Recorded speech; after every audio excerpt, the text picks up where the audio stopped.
ॐ स्थापकाय च धर्मस्य सर्वधर्मस्वरूपिणे अवतारवरिष्ठाय रामकृष्णाय ते नमः। ॐ अज्ञानतिमिरान्धस्य ज्ञानाञ्जनशलाकया चक्षुरुन्मिलितं येन तस्मै श्रीगुरवे नमः। ॐ आनन्दलीलामय विग्रहाय हेमाभदिव्यछविसुन्दराय तस्मै महाप्रेमरसप्रदाय चैतन्यचन्द्राय नमो नमस्ते। सबार प्रथमे ठाकुरमा स्वामीजीर चरणे आभूमि लुण्ठित प्रणाम जानाई, चैतन्यदेवेर चरणे भूल लुण्ठित प्रणाम जानाई এবং গুরুদেবের চরণে শতকোটি প্রণাম জানাই। এখানে উপস্থিত সকল ভক্তদেরকে আমার ভক্তিপূর্ণ নমস্কার জানাই। আজ আমরা খুবই একটি গুরুত্বপূর্ণ বিষয় নিয়ে আলোচনা করব। এই গুরুত্বপূর্ণ বিষয়টির নাম হলো যুগাবতারের বাণীর আলোকে দোল উৎসব উদযাপন। ফাল্গুন মাসের পূর্ণিমা কে বলা হয় দোল পূর্ণিমা।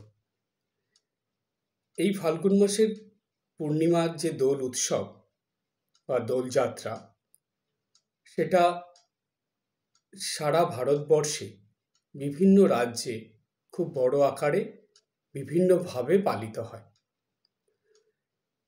এই দিন শিশু থেকে বয়স্ক সকল মানুষেরাই আবির খেলা বা রং খেলার আনন্দে মেতে ওঠে। আমাদের ভারতবর্ষের সকল বৈষ্ণব ভক্তদের কাছে এই দিনটির আর একটি মাহাত্ম্য আছে। সেটা হলো এই ফাল্গুন মাসের দোল পূর্ণিমার দিনে শ্রী শ্রী মহাপ্রভু শ্রী চৈতন্যদেব জন্মগ্রহণ করেছিলেন। এই দিনটি মহাপ্রভুর জন্মদিন হিসাবে পালন করা হয়। আমরা এই যুগাবতারের বাণীর আলোকে দোল উৎসব উদযাপনের আলোচনার মধ্যে যাওয়ার আগে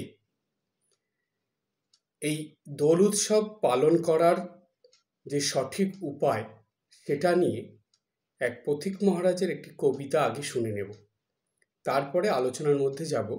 তাহলে আলোচনাটা আমাদের বুঝতে অনেক সুবিধা হবে। কারণ বর্তমান সময়ে এই দোলযাত্রা বা দোল উৎসব যে পর্যায়ে পৌঁছেছে বা যেভাবে পালন করা হয় সেটা সঠিক পদ্ধতি নয়। এই দোল উৎসব পালন করার যে সঠিক পদ্ধতি সেটা যুগাবতার ভগবান শ্রী রামকৃষ্ণদেব বলে গিয়েছিলেন এবং নিজের জীবনে সেটা পালন করে দেখিয়েওছিলেন। আমরা সেই প্রসঙ্গ নিয়ে আজকে আলোচনার মধ্যে যাব। তার আগে আমরা এক পথিক মহারাজের কবিতাটা একটু শুনে নিই। কবিতার নাম হলো দোল উৎসব পালনের সঠিক উপায়। এক পথিক মহারাজ। বাংলা পঞ্জিকা মতে প্রতি বছর ফাল্গুন মাসে যে পূর্ণিমা তিথি রয় সেই পূর্ণিমা তিথিকে দোল পূর্ণিমা বলা হয়। এই পূর্ণিমা তিথিতে পশ্চিমবঙ্গ সহ ভারতবর্ষের বিভিন্ন রাজ্যে দোলযাত্রা উৎসব হিসাবে পালিত হয়। আর সকল বৈষ্ণব ভক্তদের কাছে শ্রী শ্রী মহাপ্রভুর জন্মদিন হিসাবে এই দিনটি বিশেষভাবে উদযাপনের নিয়ম রয়। দোল উৎসব বর্তমান সময়ে প্রায় সারা দেশেই মহা ধুমধামের সঙ্গে কোথাও একদিন আবার কোথাও দুদিন ধরে পালিত হয়। তবে এটা জেনে রাখা দরকার সকল ভক্ত মানুষদের জন্য দোল উৎসব বর্তমান সময়ের মতো পালন করার নিয়ম একেবারেই নয়। একথা শোনার পর এখন স্বাভাবিকভাবেই জানতে ইচ্ছে করে ভক্ত মানুষদের কিভাবে দোল উৎসব পালন করতে হয়। ভক্ত মানুষদের দোল উৎসব পালনের কি কোনো বিধান রয়? হ্যাঁ, ভক্ত মানুষ শুধু নয়, ভক্ত পরিবারেও দোলযাত্রা পালন করতে হয়। তার পদ্ধতি কথামৃত গ্রন্থে সুন্দরভাবে বর্ণিত আছে। স্বয়ং ভগবান যুগাবতার শ্রীরামকৃষ্ণদেব দোলযাত্রার দিনে কি কি করণীয় সেটা নিজে পালন করে দেখিয়ে গেছে ও বলে গেছে। 1885 সালের 19শে ফাল্গুন রবিবার দোল পূর্ণিমার দিনে দক্ষিণেশ্বরে ঠাকুর শ্রীরামকৃষ্ণদেব ভক্ত সঙ্গে মহাপ্রভু শ্রী চৈতন্যদেবের ভাবে ভাবিত হয়েছিলেন। সেই দিনটিতে তিনি যা যা করেছিলেন ও যা যা বলেছিলেন তার মাধ্যমেই বর্তমানের ও ভবিষ্যতের সকল ভক্তদের দোল উৎসব পালনের প্রকৃত শিক্ষা দিয়েছিলেন। তাই শ্রী শ্রী মহাপ্রভু স্বরূপ শ্রীরামকৃষ্ণ দেবের দেওয়া শিক্ষা অবলম্বন করে যদি দোল পূর্ণিমার দিনে দোল উৎসব পালন করে ঠিক সেভাবেই সারাদিন অতিবাহিত করা যায়, তাহলেই সকল ভক্ত মানুষদের কাছে সার্থক হবে জানা দোল উৎসব পালনের সঠিক উপায়। এটা ছিল এক পথিক মহারাজের লেখা একটি কবিতা, যেই কবিতার মধ্যে খুব সুন্দরভাবে দোল উৎসবের সঠিক উপায় যে যুগাবতার শ্রীরামকৃষ্ণদেব দেখিয়ে দিয়ে গেছেন, বলে দিয়ে গেছেন, সেটা ইঙ্গিত আছে। আর এটা কোথায় আছে? কথামৃত গ্রন্থে আছে। যে মহাপ্রভু শ্রী চৈতন্য অবতার হয়ে এসেছিলেন কলিযুগে মানুষকে ঈশ্বরের নামে ডুবিয়ে বা নামের দ্বারা উদ্ধারের জন্য, সেই অবতারই আবার শ্রীরামকৃষ্ণ রূপে এসেছিলেন। তাই ঠাকুর শ্রীরামকৃষ্ণদেবের মধ্যে চৈতন্যদেবের ভাব প্রায় বেশিরভাগ ক্ষেত্রেই দেখা গেছে এবং মিলে গেছে। মাস্টারমশাই তিনি ঠাকুরকে এত কাছ থেকে দেখেছেন, এত পরিষ্কারভাবে অবজার্ভ করেছেন যে মাস্টারমশাই বলছেন যেন চৈতন্যের ভাবে ঠাকুর এমনভাবে ভাবিত হয়ে যেতেন, মনে হতো স্বয়ং চৈতন্য দেবী যেন ভক্তদের মাঝে বসে হরিকথা বলছেন, লীলা করছেন। সেই রকম একটা দিনের প্রসঙ্গে আমরা যাই। প্রথমে কথামৃত থেকে আমরা পড়ে নিই, তারপরে আলোচনার মধ্যে আসব। দক্ষিণেশ্বর মন্দিরে ভক্ত সঙ্গে শ্রীরামকৃষ্ণ। দোলযাত্রা দিবসে শ্রীরামকৃষ্ণ দক্ষিণেশ্বরে ভক্ত সঙ্গে। দোলযাত্রা দিবসে শ্রীরামকৃষ্ণ ও ভক্তিযোগ, মহিমাচরণ, রাম, মনমোহন, নবাই, নরেন্দ্র মাস্টার প্রভৃতি। আজ দোলযাত্রা, শ্রী শ্রী মহাপ্রভুর জন্মদিন 19শে ফাল্গুন পূর্ণিমা রবিবার 1 মার্চ 1885। শ্রীরামকৃষ্ণ ঘরের মধ্যে ছোট খাটটিতে বসিয়া সমাধিস্থ। ভক্তেরা মেঝেতে বসিয়া আছেন, একদৃষ্টে তাহাকে দেখিতেছেন। মহিমাচরণ, রামদত্ত, মনমোহন, নবাই চৈতন্য মাস্টার প্রভৃতি অনেকে বসিয়া আছেন। ভক্তেরা একদৃষ্টে দেখিতেছেন, সমাধি ভঙ্গ হইল, ভাবের পূর্ণ মাত্রা। এরপরে আমরা কথামৃতে এর পরের একটা পরিচ্ছেদ বাদ দিয়ে তৃতীয় পরিচ্ছেদে পাই শ্রী শ্রী দোলযাত্রা ও শ্রীরামকৃষ্ণের রাধাকান্ত, মা কালীকে ও ভক্তদিগের গায়ে আবির প্রদান। নবাই চৈতন্য গান গাইতেছেন, ভক্তেরা সকলেই বসিয়া আছেন। ঠাকুর ছোট খাটটিতে বসিয়াছিলেন। হঠাৎ উঠিলেন, ঘরের বাহিরে গেলেন। ভক্তেরা সকলে বসিয়া রহিলেন, গান চলিতে লাগিল। মাস্টার ঠাকুরের সঙ্গে সঙ্গে গেলেন। ঠাকুর পাকা উঠান দিয়া কালীঘরের দিকে যাইতেছেন। রাধাকান্তের মন্দিরে আগে প্রবেশ করিলেন, ভূমিষ্ঠ হইয়া প্রণাম করিলেন। তাহার প্রণাম দেখিয়া মাস্টারও প্রণাম করিলেন। ঠাকুরের সম্মুখের থালায় আবির ছিল। আজ শ্রী শ্রী দোলযাত্রা। ঠাকুর শ্রীরামকৃষ্ণ তাহা ভুলেন নাই। থালায় ফাগ লইয়া শ্রী শ্রী রাধাশ্যামকে দিলেন, আবার প্রণাম করিলেন। এইবার কালীঘরে যাইলেন। প্রথম 7টি ধাপ ছাড়াইয়া চাতালে দাঁড়াইলেন। মাকে দর্শন করিয়া ভিতরে প্রবেশ করিলেন। মাকে আবির দিলেন। প্রণাম করিয়া কালীঘর হইতে চলিয়া আসিতেছেন। কালীঘরের সম্মুখে চাতালে দাঁড়াইয়া মাস্টারকে বলিতেছেন, বাবুরামকে আনলে না কেন? ঠাকুর আবার পাকা উঠান দিয়া যাইতেছেন, সঙ্গে মাস্টার ও আর একজন আবিরের থালা হাতে করিয়া আসিতেছেন।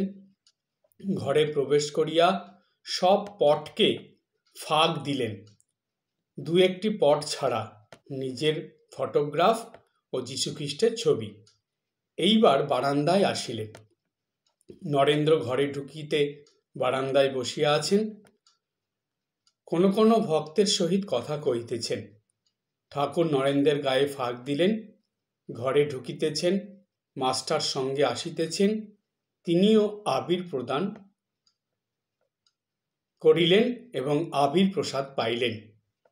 ঘরে প্রবেশ করিলেন, যত ভক্তদের গায়ে আবির দিলেন। সকলেই প্রণাম করিতে লাগিলেন। অপরাহ্ন হইল, ভক্তেরা এদিক ওদিক বেড়াইতে লাগিলেন। ঠাকুর মাস্টারের সঙ্গে চুপি চুপি কথা কহিতেছেন। কাছে কেহ নাই। ছোকরা ভক্তদের কথা কহিতেছেন। বলছেন, আচ্ছা, সব্বাই বলে বেশ ধ্যান হয়, পল্টুর ধ্যান হয় না কেন? নরেন্দ্রকে তোমার কিরকম মনে হয়? বেশ সরল, তবে সংসারের অনেক তাল পড়েছে, তাই একটু চাপা, ও থাকবে না। ঠাকুর মাঝে মাঝে বারান্দায় উঠিয়া যাইতেছেন। নরেন্দ্র একজন বেদান্তবাদীর সঙ্গে বিচার করছেন। ক্রমে ভক্তরা আবার ঘরে আসিয়া জুটিতেছেন। মহিমাচরণকে স্তব পাঠ করিতে বলিলেন। আরও 2-1টি স্তবের পর মহিমাচরণ শঙ্করাচার্যের স্তব বলিতেছেন। তাহাতে সংসার কূপের সংসার গহনের কথা আছে। মহিমাচরণ সংসারী ভক্ত। শ্রীরামকৃষ্ণ মহিমার প্রতি। সংসার কূপ সংসার গহন কেন বলো? ও প্রথম প্রথম বলতে হয়, তাকে ধরলে আর ভয় কি? তখন এই সংসার মজার কুটি, আমি খাই দাই আর মজা লুটি। জনক রাজা মহাতেজা, তার কিসে ছিল ত্রুটি? সে যে এদিক ওদিক দুদিক রেখে খেয়েছিল দুধের বাটি। কি ভয়, তাকে ধরো, কাটা বন হলেই বা, জুতো পায়ে দিয়ে কাটা বনে চলে যাও, কিসের ভয়? যে বুড়ি ছয় সে কি আর চোর হয়? জনক রাজা 2খানা তলোয়ার ঘোরাতো, একখানা জ্ঞানের, একখানা কর্মের। পাকা খেলোয়াড়ের কিছু ভয় নাই। এরূপ ঈশ্বরীয় কথা চলিতেছে। ঠাকুর ছোট খাটটিতে বসিয়া আছেন। খাটের পাশে মাস্টার বসিয়া আছেন। ঠাকুর মাস্টারকে ও যা বললে তাইতে টেনে রেখেছে। ঠাকুর মহিমাচরণের কথা বলিতেছেন ও তাহার সহিত ব্রহ্ম জ্ঞান বিষয়ক শ্লোকের কথা নবাই চৈতন্য ও অন্যান্য ভক্তেরা আবার গাহিতেছেন। এবার ঠাকুর যোগদান করিলেন আর ভাবে মগ্ন হইয়া সংকীর্তন মধ্যে নৃত্য করিতে লাগিলেন। কীর্তনান্তে ঠাকুর বলিতেছেন, এই কাজ হল, আর সব মিথ্যা, প্রেম ভক্তি বস্তু, আর সব অবস্তু। এই কথামৃত থেকে যতদূর পড়া হলো, আমরা এখন এই অংশটার মধ্যে আলোচনার মধ্যে যাব। অর্থাৎ এই অংশটার মধ্যে ঠাকুর যে কথাগুলো বলেছেন এবং যা করেছেন, এটাই দোল পূর্ণিমাতে ভক্তদের করণীয় পরম কর্তব্য এবং সেইভাবে দিন যাপন করা অবশ্যই উচিত। তো প্রথম থেকে আসি, ঠাকুর কি কি করলেন এবং কি কি বললেন সেগুলো আমরা একটু ভালো করে বুঝে নিই।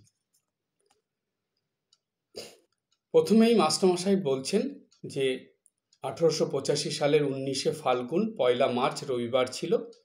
সেদিন দোল পূর্ণিমা, দোলযাত্রা, শ্রী মহাপ্রভুর জন্মদিন। ঠাকুর শ্রীরামকৃষ্ণদেব তার ঘরে ছোট খাটটিতে বসে আছেন, সমাধিস্থ। ভক্তেরা এসেছেন, এসে মেঝেতে বসে আছেন। এক দৃষ্টে ঠাকুরকে সবাই দেখছেন। ভক্তেরা ঠাকুরের দিকে একদৃষ্টে তাকিয়ে আছেন। ঠাকুর কিন্তু সমাধি অবস্থায় রয়েছেন। কিছুক্ষণের পর সমাধি ভঙ্গ হলো, অর্থাৎ সমাধি থেকে তিনি নেমে আসলেন। তারপরে মহারাজ এখানে আছে, আমরা পাই যে মাস্টারমশাই লিখছেন ভাবের পূর্ণ মাত্রা, অর্থাৎ সমাধি ভঙ্গের পরেও ঠাকুরের কিন্তু ভাবটা রয়েছে, ভাবটা ভাঙেনি, সেটা পূর্ণ মাত্রায় রয়েছে। এই অবস্থায় ঠাকুর মহিমাচরণের কে বলছেন যে মহিমাচরণের কে এই হরিভক্তির কথা, অর্থাৎ ভগবানের কথা বলতে বলছেন। সেদিন ভক্তির প্রসঙ্গ চলছে সমানে। ওইখানে নবাই চৈতন্য তিনিও ছিলেন। তিনি খুব ভালো গায়ক ছিলেন। তিনি এই ভক্তির গান করতেন। তো নবাই চৈতন্য গান করছেন, ভক্তেরা সবাই বসে আছে, ঠাকুর ছোট খাটটিতে বসে আছেন। ঠাকুর গান শুনতে শুনতে হঠাৎ উঠলেন খাটের থেকে, উঠে ঘরের বাইরে চলে গেলেন। গিয়ে এদিকে ঘরে গান চলছে, ভক্তেরা বসে আছে। ঠাকুর বাইরে গিয়ে কি করলেন, মন্দিরের দিকে, কালী ঘরের দিকে যাচ্ছেন, অর্থাৎ কালী মন্দির যেদিকে রাধা গোবিন্দের মন্দির, মা কালীর মন্দির, সেই দিকে হেঁটে যাচ্ছেন। ঠাকুর প্রথমে কিন্তু কালী মন্দিরে গেলেন না, প্রথমে ঘর থেকে বেরিয়েই রাধাকান্তের মন্দিরে গেলেন, রাধা গোবিন্দের মন্দিরে গেলেন। গিয়ে, এটা সকালবেলার ঘটনা হচ্ছে, ঠাকুর গিয়েই প্রথমে কি করলেন, সেখানে ভূমিষ্ঠ হয়ে প্রণাম করলেন। করে ওইখানে আবির, ফাগ, ফয়কার গ, ফাগ মানে হলো আবির, আবির রাখা ছিল। ঠাকুর সেগুলো হাতে নিয়ে সেই রাধা গোবিন্দের চরণে দিয়ে প্রণাম করলেন। থালার মধ্যে ছিল। ঠাকুর আজকে যে দোলযাত্রা, সেটা কিন্তু ঠাকুর ভোলেননি। মাস্টারমশাই লিখছেন, আজ শ্রী দোলযাত্রা, ঠাকুর শ্রীরামকৃষ্ণ তাহা ভুলেন নাই। থালায় ফাগ লইয়া শ্রী রাধা শ্যামকে দিলেন, আবার প্রণাম করলেন। প্রথম শিক্ষা ঠাকুর দেখালেন। দোলযাত্রার দিন সকালবেলা ঘুম থেকে উঠে স্নান টান করে চৈতন্য বা রাধা গোবিন্দ বিষয়ক গান শুনতে শুনতে মনের ভাব পরিবর্তন হয়ে যায়। এই যে মনের ভাব পরিবর্তন হলো, অর্থাৎ মনের ভিতরে ভক্তিভাব জাগরিত হয়ে ওঠে। সেই ভক্তি ভাব নিয়ে ঠাকুর ঘরে যাওয়া এবং ঠাকুরের সামনে দোল পূর্ণিমা, দোলযাত্রা উপলক্ষে কিছু আবির থালায় করে রাখা, সেই আবির রাধাকৃষ্ণের চরণে বা রাধাশ্যামের চরণে দিয়ে প্রণাম করা। এটা হলো দোল উৎসবের দিনের প্রথম কর্তব্য ভক্ত মানুষদের। ঠাকুর নিজে করে দেখিয়ে দিলেন। সঙ্গে মাস্টারমশাই ছিলেন, তিনি হলেন ভক্তদের প্রতিনিধি। তিনি কিন্তু ঠাকুরের ওইটা দেখে ঠিক যেমন দেখেছেন তেমনই বলছেন। পরোক্ষভাবে মাস্টারমশাই বুঝিয়ে দিচ্ছেন, ঠাকুরের দেখা দেখি তিনিও সেটা করেছেন, অর্থাৎ ঠাকুর শিক্ষা দিচ্ছেন।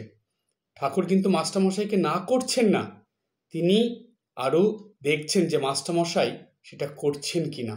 মাস্টারমশাই করছেন ঠাকুরের মতন করে, তাই এটা পরোক্ষভাবে ঠাকুর শিক্ষা দিলেন যে দোল পূর্ণিমার দিন বা দোল উৎসবের দিন সবার প্রথমে এইটা করা কর্তব্য প্রত্যেকটা ভক্ত মানুষের। সকালবেলা উঠে স্নান টান করে শুদ্ধ পবিত্রতার সঙ্গে ঠাকুর ঘরে যাওয়া, এদিকে গান, চৈতন্য বিষয়ক বা কৃষ্ণ বিষয়ক গান হবে, সেই গান শুনতে শুনতে মনের ভিতরে ভক্তিভাব আসবে, সেই ভক্তিভাব নিয়ে সেই রাধা গোবিন্দের বা রাধাশ্যামের চরণে আবির দিয়ে প্রণাম করা প্রথম। এরপরে ঠাকুর গেলেন কালী ঘরে, সেখানে গিয়েও ঠাকুর মায়ের চরণে আবির দিলেন, দিয়ে মাকে ভূমিষ্ঠ প্রণাম করলেন। অর্থাৎ সবার প্রথমে রাধা গোবিন্দের বা রাধাশ্যামের উদ্দেশ্যে আবির দিয়ে প্রণাম করা, তারপরে অন্য সকল যে দেবদেবীরা থাকবে ঠাকুর ঘরে তাদের চরণে আবির দিয়ে ভূমিষ্ঠ প্রণাম করতে হবে। ঠাকুর এটা শিখিয়ে দিলেন, দ্বিতীয় শিক্ষা হলো। এরপরে ঠাকুর সেখান থেকে ফিরে আসছে। তো ঠাকুর যখন মন্দির থেকে প্রণাম টনাম করে ফিরে আসছে নিজের ঘরের দিকে, সেইখানে এসে ঠাকুর কি করলেন, এখানে মাস্টারমশাই লিখছেন, ঘরে প্রবেশ করে সব পটকে ফাঁক দিলেন। অর্থাৎ পট মানে হলো ছবি, ফটো। ঠাকুরের ঘরে যত ছবি ছিল, দু একটা ছবি বাদে সব ছবিতে ঠাকুর আবির দিয়ে প্রণাম করলেন। শিক্ষা দেখুন, প্রত্যেক গৃহস্থ বাড়িতেই, ভক্তদের বাড়িতেই শুধু ঠাকুর ঘর ছাড়া বাড়িতে বিভিন্ন জায়গায় দেবদেবীদের ছবি থাকে। বেশিরভাগ ভক্তরাই কিন্তু সেই সব ছবিতে তো আবির দিয়ে দোল উৎসবের দিন প্রণাম করে না, বেশিরভাগই করে না। হয়তো অনেক ভক্তরাই করে, কিন্তু বেশিরভাগ ভক্তরাই করে না। কেউ জানে না, কেউ জানলে ইচ্ছা করেও করে না, কিন্তু এটা করলে চলবে না। ঠাকুরের শিক্ষা, তৃতীয় শিক্ষা হলো, ঠাকুর ঘরে আবির দিয়ে প্রণাম করার পরে ঠাকুর ঘর থেকে বাইরে এসে আপনার ঘরে যেসব দেবদেবীদের ছবি থাকবে, এমনকি নিজের মা বাবা যারা গুরুজন, নিজের মাতা পিতা, তাদেরও যদি শরীর চলে যায়, তাদের ছবি যদি থাকে, তাদের চরণেও আবির দিয়ে প্রণাম করতে হয়। এটা হলো ঠাকুরের তৃতীয় শিক্ষা। এরপরে ঠাকুর কি করলেন, এই সব পটে ছবি দিয়ে মানে ছবির মধ্যে আবির দিয়ে প্রণাম করলেন, করার পর দু একটি ছবি বাদে নিজের ছবিতে দিলেন না, যীশু খ্রিস্টের ছবিতে দিলেন না। এইবার ঠাকুর বারান্দায় এসে তারপরে এবার যত ভক্ত ছিল নরেন্দ্র সমেত নরেন্দ্রকেও দিলেন এবং সব ভক্তদের আবির দিলেন ঠাকুর। এর ভক্তরা সেই আবির ঠাকুর নিয়ে আবার ঠাকুরের চরণে দিয়ে সবাই ঠাকুরকে প্রণাম করলেন। তো ঠাকুর চতুর্থ শিক্ষা এটা দিলেন যে ঠাকুর ঘরে হয়ে যাওয়ার পরে ঠাকুর ঘরের বাইরে সব ছবিগুলোতে আবির দিয়ে প্রণাম করা। যীশুখ্রিস্টের ছবি থাকলে সেই ছবিতে আবির দিয়ে প্রণাম করার দরকার নেই, ঠাকুরও সেটা দেননি, মাস্টারমশাইয়ের লেখা অনুযায়ী আমরা যেটা পাই। তো অন্য সব ছবিতে, এমনকি নিজের মা বাবার ছবি থাকলে তাতেও দেওয়া। আর বাড়িতে গুরুজন যারা থাকবে তাদের চরণে আবির দিয়ে প্রণাম করা, আর ছোটদেরকেও আবির দেওয়া। এই হলো হোলি উৎসব বা দোল উৎসবের দিনে প্রথম সকালের কর্তব্য। আর এটা খুশি মনে, সম্পূর্ণ ভক্তি বিশ্বাস নিয়ে প্রত্যেক ভক্তকে এটা দোল উৎসবের দিন সকালে পালন করতে হবে। এটাই ঠাকুরের শিক্ষা, নিজে করে দেখিয়ে দিলেন। এরপরে মাস্টারমশাই বলছেন যে তিনিও করলেন, ঠাকুর ঘরে প্রবেশ করে ভক্তদের গায়ে আবির দিলেন, সকলেই ঠাকুরের চরণে বা ঠাকুরকে আবির দিয়ে প্রণাম করলেন। এটা হলো। এইবার মাস্টারমশাই অন্য একটা প্রসঙ্গে যাচ্ছেন যে অনেক ভক্তরা সেখানে সারাদিনই ছিলেন, বিকেল সন্ধ্যা পর্যন্ত ভক্তরা সবাই ছিলেন, বিকেলবেলা পর্যন্ত, সেই কথাই এখানে মাস্টারমশাই লিখেছেন। এরপরে ঠাকুর ঘরে ঢুকে আবার মহিমাচরণকে বলছেন যে তুমি স্তব পাঠ করো। মহিমাচরণ প্রথমে মহানির্বাণ তন্ত্র থেকে স্তব পাঠ করেছিলেন, এরপরে শঙ্করাচার্যের স্তব মহিমাচরণ বলতে লাগলেন। এই স্তবের মধ্যে সংসার কূপের ও সংসার গহনের কথা আছে। মহিমাচরণ সংসারী ভক্ত। এইবার ঠাকুর এই সংসার কূপ এবং সংসার গহনের কথা শুনে মহিমাচরণকে বলছেন, সংসার কূপ সংসার গহন কেন বলো? এটা বলতে না করছেন কেন? ঠাকুর বলছেন ও প্রথম প্রথম বলতে হয়, তাকে ধরলে আর ভয় কি? বলছে ঠাকুর এটাই বোঝালেন যে প্রথম প্রথম বলতে হয় মানে যখন মানুষের ঈশ্বরের প্রতি ভক্তি বিশ্বাস ভালোবাসা সেই রকম আসে না, ঈশ্বরকে সে সম্পূর্ণ বিশ্বাস করে ঈশ্বরকে ধরে জীবনযাপন করে না, সেই অবস্থায় প্রথম প্রথম এটা বললে মানুষের মনে হয় তাই তো এই সংসার কূপে পড়ে আছি, কি করে আমি উদ্ধার পাব, বা এই সংসারের মধ্যে ডুবে আছি, কি করে আমি এখান থেকে নিজেকে ঈশ্বরের দিকে নিয়ে যাব, বা কি করে আমি নিজে উদ্ধার পাব। এইরকম চিন্তা ভাবনা করতে করতে তার মন যখন ঈশ্বরের দিকে যায়, অর্থাৎ সেই ভক্ত যখন ঈশ্বরের কথা শুনে ঈশ্বরের প্রতি ভক্তি বিশ্বাস ভালোবাসা আসে, বা যখন তার দীক্ষা হয়ে যায়, সেই সময় তখন ঠাকুর বলছেন তাকে ধরলে আর ভয় কি? তখন ঈশ্বরকে যদি আমি বিশ্বাস ভক্তি সহকারে ধরে নিতে পারি, অর্থাৎ ঈশ্বরের শরণাগত হয়ে যেতে পারি, তাহলে আর ভয় কি? তখন ভক্তের অবস্থা কেমন হয়? ঠাকুর বললেন তখন এই সংসার মজার কুটি, অর্থাৎ সংসারে আছে কিন্তু মজায় আছে। মজায় আছে মানে তার সাংসারিক যে দুশ্চিন্তা, যে হতাশা, সাংসারিক ভয়, সেগুলো তার নেই। তখন আমি খাই দাই আর মজা লুটি। খাই দাই আর মজা লুটি মানে কেন? ঈশ্বরের প্রতি এত ভক্তি বিশ্বাস ভালোবাসা তার এসে গেছে, সে জানে যে আমি সংসারের কর্তব্য কর্ম করে যদি ঈশ্বরের নাম করে ঈশ্বরের স্মরণ মনন করে ঈশ্বরকে ধরে চলতে পারি, আমার আর এই সংসারে কোনো ভয় নেই। আমি সংসারের মধ্যে থেকেও ঠিক উদ্ধার পেয়ে যাব এবং ভগবানের কাছে পৌঁছে যাব, আর এই কাজটা ভগবান এই ভক্তের জন্য নিজেই করবেন। এইরকম বিশ্বাস তার মধ্যে চলে আসে।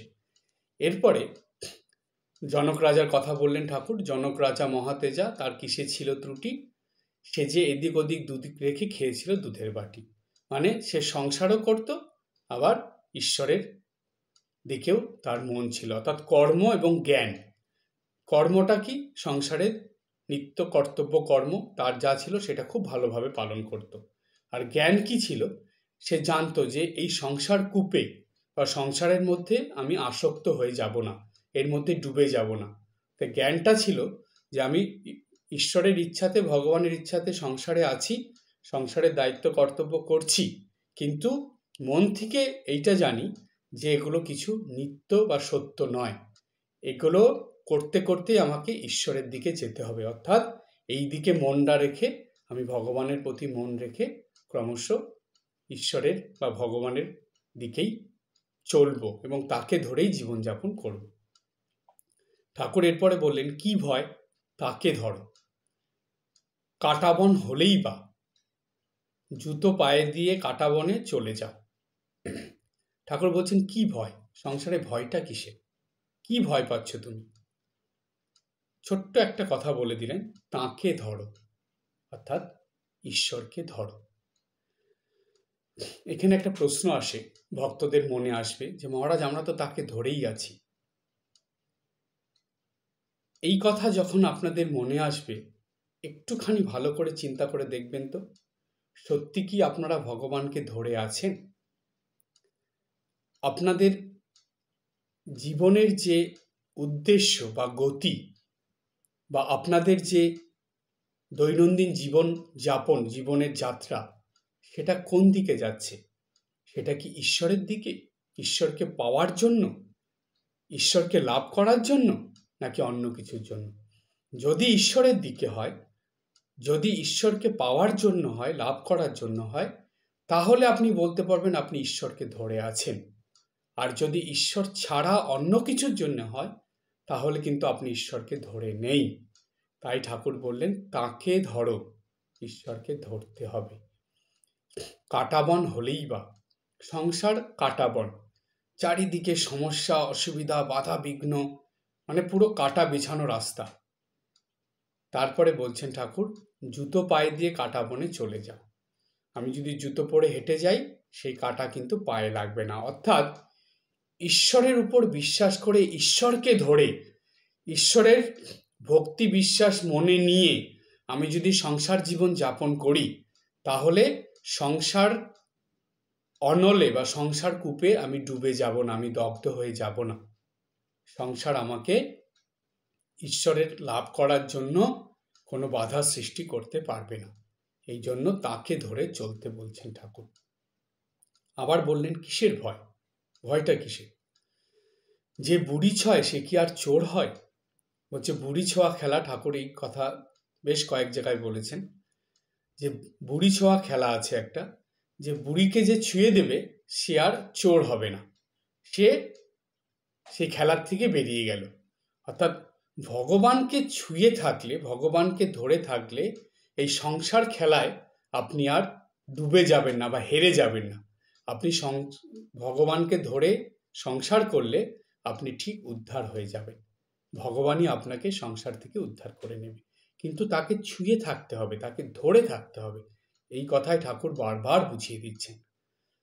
এরপরে বলছেন, জনক রাজা দুখানা তলোয়ার ঘোরাতেন, একখানা জ্ঞানের, একখানা কর্মের। অর্থাৎ আমাদের কর্ম করতে হবে, আর তার সঙ্গে জ্ঞানটা এটা রাখতে লাগবে যে শুধু জাগতিক কর্ম দিয়েই আমাদের জীবন চলবে না। জাগতিক কর্মের সঙ্গে সঙ্গে আধ্যাত্মিক কর্ম আমাদের করতে হবে। সেটা কি কর্ম? এই আধ্যাত্মিক কর্মটাকেই হলো জ্ঞান বলা হচ্ছে। অর্থাৎ ঈশ্বরকে ধরে সংসারে দৈনন্দিন জীবনযাপন করা, এটাই হলো কর্ম এবং জ্ঞানকে একসঙ্গে করে চলা। আর এই কর্ম আর জ্ঞানের দ্বারাই মানুষের জীবনে ঈশ্বরের প্রতি ভক্তি, বিশ্বাস, ভালোবাসা আসে এবং সেই মানুষটা ক্রমাগত ঈশ্বর লাভের পথে এগিয়ে যায়। এবার বলছে, পাকা খেলোয়াড়ের কিছু ভয় নাই। যে পাকা খেলোয়াড় মানে যে জানে খেলার সম্বন্ধে সব, তার কিসের ভয়?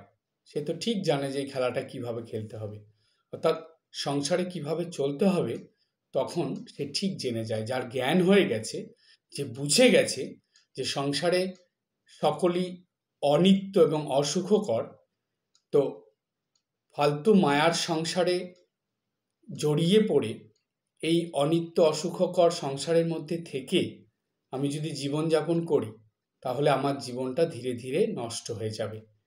আর এই সংসারে থেকেই আমি যদি ঈশ্বরকে ধরে জীবনযাপন করি, তাহলে আমার এই জীবনটা সার্থক হবে। তাই জন্য এই মনোভাব নিয়ে যারা চলে, তারাই হলো সংসারে পাকা খেলোয়াড়। এইরূপ ঈশ্বরীয় কথা চলিতেছে। ঠাকুর ছোট খাটটিতে বসিয়া আছেন। মাস্টারমশাই এখানে লিখছেন, খাটের পাশে মাস্টার বসিয়া আছেন। মাস্টারমশাই নিজেও খাটের পাশে বসেছিলেন। ঠাকুর মাস্টারকে, এবার মাস্টারকে ঠাকুর বলছেন, ও যা বললে তাইতে টেনে রেখেছে। অর্থাৎ মহিমাচরণ যেসব কথাগুলো বলেছে, যে সংসার কূপ, সংসার গহন, এগুলো বলছে মহিমাচরণ এত জ্ঞানী পণ্ডিত মানুষ, কিন্তু এই সংসারের দিকেই তাকে টেনে রেখেছে। ঠাকুর মহিমাচরণের কথা বলছেন এবং ব্রহ্ম বিষয়ক শ্লোকের কথা বলছেন। নবাই চৈতন্য অন্যান্য ভক্তেরা আবার গান করছেন। এইবার এই যে গানটা শুরু হলো, এবার ঠাকুর তাতে যোগদান করলেন। অর্থাৎ এই দোল যাত্রার দিনে, দোল উৎসবের দিনে চৈতন্যদেব ভক্তদের নিয়ে খুবই আনন্দ উৎসব করতেন। এই আবির খেলতেন এবং সেইখানে ভগবানের নাম করতে করতে, ভগবানের গান করতে করতে নৃত্য করতেন। অর্থাৎ আনন্দে নাচ করতেন ভক্তদের নিয়ে। ঠাকুর কিন্তু ঠিক সেটাই করলেন। দেখুন এখানে কি বলছেন মাস্টারমশাই লিখেছেন, এবার ঠাকুর যোগদান করলেন সেই গানে, আর ভাবে মগ্ন হইয়া সংকীর্তন মধ্যে নৃত্য করিতে লাগিলেন। দেখুন ঠিক মহাপ্রভু শ্রী চৈতন্যের ভাবে ঠাকুর ভাবিত হয়ে গেলেন। ভাবিত হয়ে ওই যে হরিনাম সংকীর্তন হচ্ছে, গান হচ্ছে, সেই গান করতে করতে এমন ভাব হলো সেই ভক্তদের নিয়ে সেই সংকীর্তনের মধ্যে নৃত্য করতে লাগলেন। এইখানে মনে হচ্ছে মাস্টারমশাইয়ের কথা শুনে যে ঠাকুর সেদিন স্বয়ং শ্রী শ্রী মহাপ্রভু চৈতন্যের ভাবে সেই চৈতন্য রূপ ভাব নিয়ে চৈতন্যের মতন করেই দুহাত তুলে ভক্তদের সঙ্গে নৃত্য করছেন। কি আনন্দের পরিবেশ, উতলেছে প্রেম পারাবার, যেন সেই দোল উৎসবের দিনে সব ভক্তদের মনে আনন্দের আবির ঠাকুর ছড়িয়ে দিলেন। কীর্তনান্তে ঠাকুর বলিতেছেন, যখন কীর্তন শেষ হলো, নিত্য গীত শেষ হলো, তখন ঠাকুর বসে বলছেন, এই কাজ হলো। খুব গুরুত্বপূর্ণ কথা, ভালো করে বুঝবেন। ঠাকুর বলছেন এই কাজ হলো, আর সব মিথ্যা। এই কাজ হলো মানে এই যে হরিনাম সংকীর্তন হলো, সকাল থেকে যে যে আবির খেলা, আবির দেওয়া, ভক্তদের এত সুন্দর কথা, গান, ভগবত প্রসঙ্গে এগুলো হলো, এই সঙ্গে সঙ্গে এই যে নিত্য গীত হলো, হরিনাম সংকীর্তন হলো, ঠাকুর বলছেন এই কাজ হলো, বাকি সব মিথ্যা। অর্থাৎ জাগতিক সবকিছুকেই ঠাকুর মিথ্যা বলছেন। এরপরে ঠাকুর বললেন প্রেম ভক্তি বস্তু।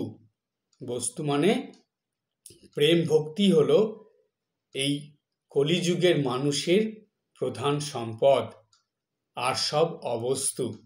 এগুলো বাদে যেগুলো আছে সেগুলো বস্তু নয়, অর্থাৎ সেগুলো জাগতিক জিনিস, সেগুলো মানুষকে ঈশ্বরের থেকে দূরে রাখে। আর এই প্রেম ভক্তি মানুষকে জাগতিক জিনিস থেকে সরিয়ে ঈশ্বরের দিকে নিয়ে যায়। তাই এগুলোকে ঠাকুর বস্তু বললেন, যে প্রেম ভক্তি বস্তু আর সব অবস্তু। কি সুন্দর শিক্ষা ঠাকুর দিলেন। এই দোল উৎসবের দিনে কিভাবে সকাল থেকে সন্ধ্যা পর্যন্ত ভক্তদেরকে দিনটা উদযাপন করতে হবে, দোল উৎসব উদযাপন করতে হবে, ছোট থেকে বড় সকল ভক্তদেরকে ঠাকুর যেন একটা খুবই গুরুত্বপূর্ণ এবং সঠিকভাবে দোল উৎসব উদযাপনের শিক্ষা দিয়ে দিলেন। তাই সকল ভক্তদের কাছে আমার এটাই বলার থাকবে, আপনারা বর্তমান সময়ে যেই রকম দোল উৎসব উদযাপন হয়, এগুলো ঠিক সঠিক পদ্ধতি নয়, বা সঠিকভাবে দোল উৎসব উদযাপন করা হয় না। এখন থেকে আমরা এই দোল উৎসব থেকেই আমরা এই যুগের অবতার মহাপ্রভু শ্রী চৈতন্য স্বরূপ ভগবান শ্রী রামকৃষ্ণদেব, তার যে দোল উৎসবের দিনে আচরণ এবং শিক্ষা, এই দুটো মেনেই যাতে আমরা দোল উৎসব উদযাপন করতে পারি। এবং শুধু আমরা করব না, আমাদের সঙ্গে পরিচিত যেসব ভক্তরা আছে, আপনাদের ভক্ত পরিবারের যারা যেসব মানুষরা আছে, সবাই মিলে ঠিক এইভাবেই দোল উৎসব উদযাপন করবেন। সকালবেলা নিজের বাড়ির ঠাকুর ঘরে ঠাকুর যেভাবে বলেছেন সেভাবে আবির দিয়ে প্রণাম করবেন, সেদিন খুব ভালো করে পূজা করবেন। অনেক বাড়িতে আছে পূর্ণিমার দিন ঠাকুরকে ভোগ দেওয়া হয়, আপনারা যাদের যাদের সম্ভব আপনারা ভোগ দেবেন। সেদিন ভোগের প্রসাদ সবাই গ্রহণ করবেন, বাড়ির সব ছবিগুলোতে আবির দিয়ে প্রণাম করবেন, সব গুরুজনদের আবির দেবেন, ছোটদের আবির দেবেন, এবং সবাই মিলে একসঙ্গে বসে পারলে এই দোল উৎসবের জন্য হরিনাম সংকীর্তন বা ভজন কীর্তন করবেন। সারাদিন আনন্দে কাটাবেন। সম্ভব হলে বিকেলবেলা আশ্রমে যাবেন, আশ্রমে গিয়ে ঠাকুর মা স্বামীজিকে আবির দিয়ে প্রণাম করবেন, আশ্রমের মহারাজদের প্রণাম করবেন, এবং আশ্রমে সেদিন ওই দোল উৎসবের দিনে সন্ধ্যা বন্দনা শুনবেন, সম্ভব হলে সেদিন যে পাঠ আলোচনা হবে সেটা শুনবেন, সেখানে ভজন কীর্তন হলে সেগুলো শুনবেন। সারাটা দিন আনন্দে কাটাবেন, কিন্তু ঠাকুরের নির্দেশিত পথ অবলম্বন করে দোল উৎসব উদযাপন করবেন। এটাই জানি আমাদের,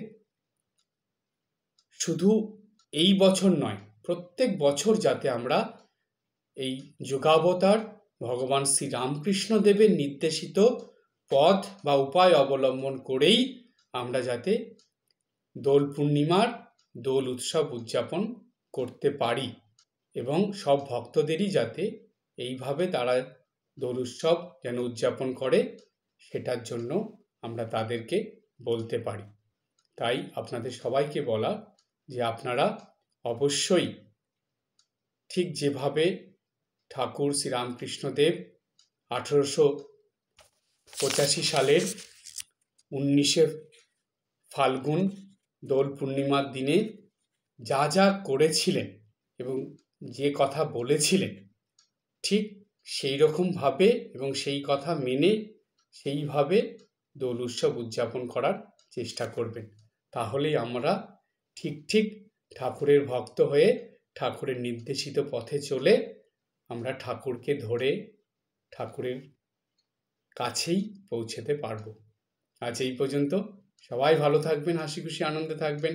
সবাই খুব ভালো করে দোল পূর্ণিমা, দোল উৎসব, দোলযাত্রা পালন করুন এবং ভক্তি, ভালোবাসা, প্রেম ভগবানের প্রতি রেখে ভগবানকে সঙ্গে নিয়ে দোল উৎসব উদযাপন করবেন।